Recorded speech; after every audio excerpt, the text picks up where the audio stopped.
In the wake of the state of disaster, undergraduate and postgraduate classes at most institutions have been cancelled.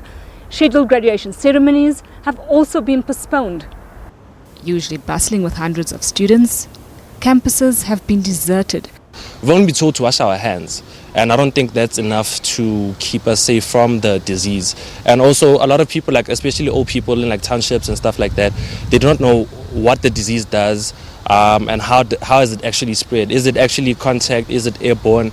And I think it might create more other situations where people are chastised because of not understanding what the disease is about. We don't even know where to go to test for the actual coronavirus. So I think everyone's scared about the fact that a lot of people have it, but we don't know.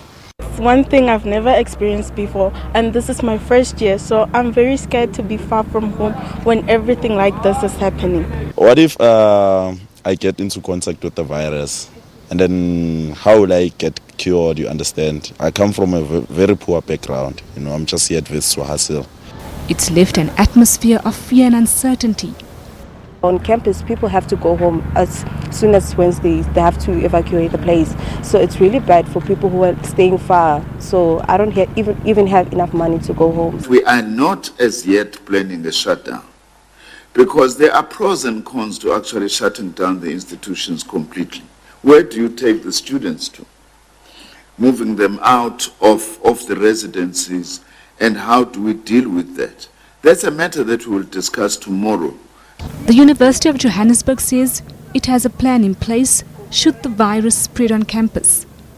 Teaching and learning will continue, but it will be done via online. So we've not suspended the activities, academic activities, only the contact. The NICD is verifying the results of the WITS medical student who tested positive on Sunday. If we take the worst case scenario, could have come into contact with about 350 other students. All of those students are in self-quarantine, and we have touched base with all of them.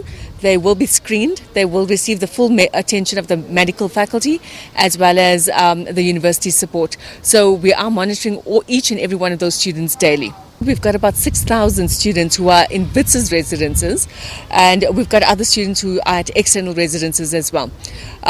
For us, we are taking some precautionary measures. We're asking students to keep a social distance. Our dining hall procedures have to change as well. So before we'd have 1,000 students eating in one space, we're now trying to do lunch packs or takeaways. For now, many are heeding the call and are avoiding social contact. Julian Pillay, SABC News, Johannesburg.